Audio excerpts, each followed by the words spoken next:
Carl, go ahead. Geno, can you give us an update on what you know about Katie Lynn? According to Geno, our athletic trainer, something called a mid-foot sprain, whatever that is. I don't know. So we'll find out more tomorrow. We'll do some treatment on it, get some X-rays, and make sure nothing's broken in there or whatever, and then we'll see after tomorrow. That's the best I can tell you. Just talk about the way the team responded when she went out. I mean, you outscored them in that third quarter, 22-2 or something like that. Or. Yeah, we're trying to get an identity for this team. We're trying to get a kind of a pattern, and you have to start doing things a certain way. And the more you do those things a certain way, that becomes who you are, and the first half of the Stanford game, I thought we really created a lot of opportunities for ourselves, and our defense was the deciding factor in that entire first half. And I thought we did the exact same thing in the first half of this game. And then we did the same thing in the third quarter. So we want to establish that as our identity, that we feed off of our defense. We create turnovers. We get out in transition. We're hard to play against on the move. And that's who we are, and that's who we want to be, even more so. And when Lou went out, yeah, that's tough, because that's a huge part of our offense. And anymore now, I never thought I'd say this, it's a huge part of our defense. Lou, we're incredible. So yeah, we're not as good a team without Lou, no question about it. I thought we responded pretty well. Coach, when you talk about Gabby, and especially in the first half and in the first quarter, going against the bigs, it's like she relishes it.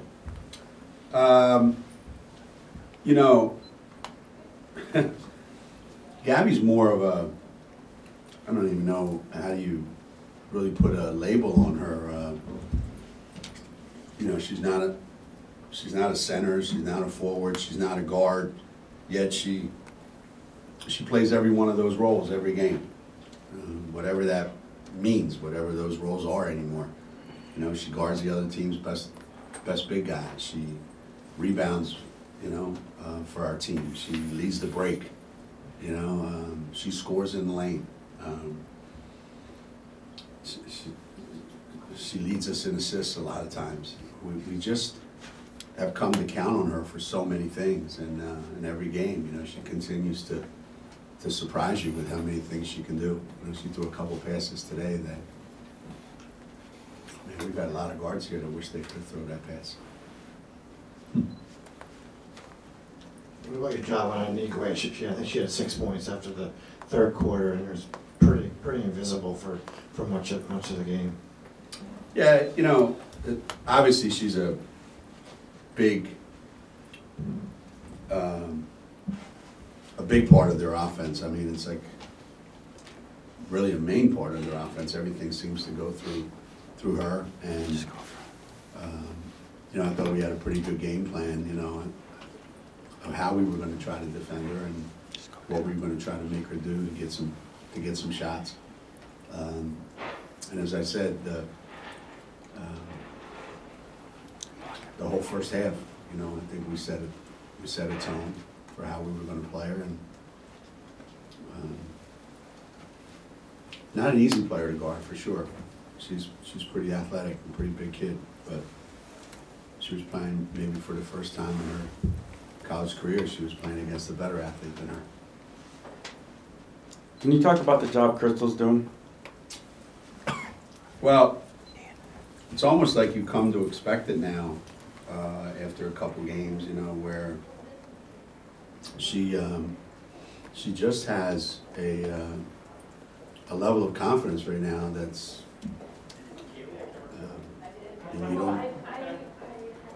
you don't know where it comes from sometimes, why, but she has it, and right now she's playing with this sense of I can do whatever I want on the basketball court. I can make any shot. I can go anywhere I want. And, you know, she's become right in front of our eyes, you know, in a short period of time. She's become one of the better guards in the country already. And now, if, you know, if Lou can't play on Sunday, Crystal becomes even bigger. You know, she'll be as big as, well, I mean, even Jose Altuve is bigger than her. I mean, she's gonna have to be that big. Geno, going back to Gabby and passing, have you seen that evolve, or did she bring that with her? Because it seems almost innate. Yeah, she was a decent passer in high school. She was. She was a good passer. And as she's gotten comfortable with the ball in her hands, she takes a lot of chances, you know, and sometimes you want to pull your hair out, but she's, again, kids do things that they're confident in, and she's always wanted to be a good passer. That's half the battle, and she's become an exceptional passer. And today's passes were even more impressive because they were all on the move, on the run. You know, the people streaking, so they had to be laid out there perfectly, you know. And we got a lot of weapons, you know. Yeah, we're a weird team, you know. We got our 5'11" kid who plays in the post, and our 6'6" kid wants to catch the ball at the three-point line and drive it to the basket. So we're like a little bit of a weird team. What about the job Keegan Nurse does? Last game she was denying everything, and today she's a double down player, and just how versatile she is defensively. Yeah, when we went into the game, you know, we were trying to find out where we were going to be able to help off and who we were going to be able to help off of, and you know, because she works so hard on the defensive end, she's able to get in and still know where her man is and get back. Sometimes when we tell kids, go in there and dig the ball out of the post, they go in there and they try to get it out of there, and if they can't, they turn around, they have no idea where to go next. And so she's really, really smart. We were going to try to rotate it the whole game. You know, Kia sometimes, Lou sometimes, and Crystal sometimes. But yeah, we use Kia for so many things anymore, you know. It's good to have Kia and Gabby as seniors. It seemed as that Z was struggling in the first half, but came out as a totally different player in the second half. What do you think changed for her? For Azure? Yeah. Like I said, she hasn't played in a long time. You know, she sat a whole year, and now here she is with a whole new team. You know, kids she is playing with for the very first time. So it takes a little bit of an adjustment period. But I also think that it's not going to take long. You know, we talked about this yesterday, as a matter of fact. You know, most kids will say, you know, we tell most kids, well, you know, it's going to take you a year or so to get caught up, you know. We do a lot of intricate stuff at Connecticut. There's a lot of stuff going on that you have to pick up. And she said, yeah, that's okay for our freshmen, but I don't have that much time.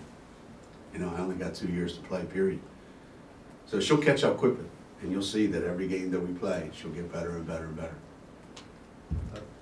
You know, we always talk about like having like the Friday, Sunday matchups to get ready for the NCAA tournament, but now you got a Friday, Sunday, Tuesday flying across country. I mean, this gauntlet's tougher than your usual 2-game stretch. Yeah, this isn't normal.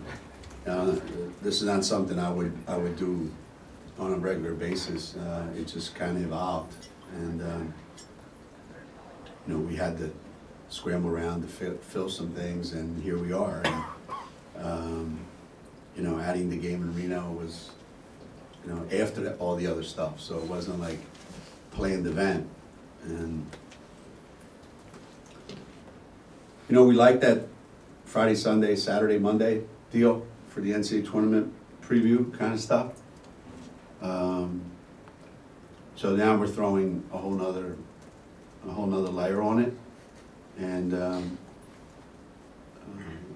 I like the fact that we're going to be tested. I like the fact that we're going to be on the road a long time, and I want to see how we handle it. And now, on top of that, we've got a kid that may or may not play, who we rely on heavily. So, all of a sudden now, this isn't just like, you know, normal Connecticut, go on the road, walk in the arena, blow somebody out, and then go home. It's not like that. So I'm anxious to see how we respond to that. Tim, and then one or two more. Coach, talk about being at half court with Rebecca Lobo before the game. Just her as a role model, her as everything she's become since she was first with you.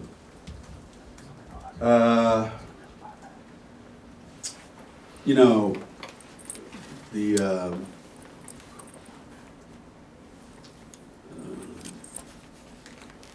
longer you're in this,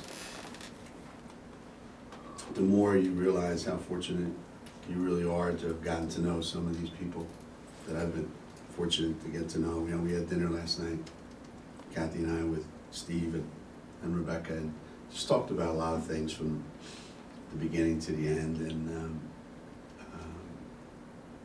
all of a sudden, you know, 17-year-old kid that you recruited is, you know, enshrined in a place reserved for the greatest basketball people of all time, and she's a part of that. And it's hard to think back and say, yeah, I knew this was going to happen, you know. And yet at the same time, I'm not surprised one bit that it happened. She's just a unique woman who has qualities that you don't find very often in people.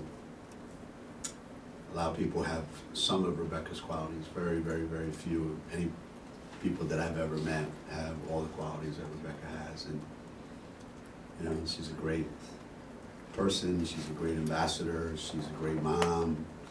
She's a great wife, a great daughter, great sister. She's got every box. She's a professional. She's got every single box checked of what you would want to accomplish in life. Pretty good.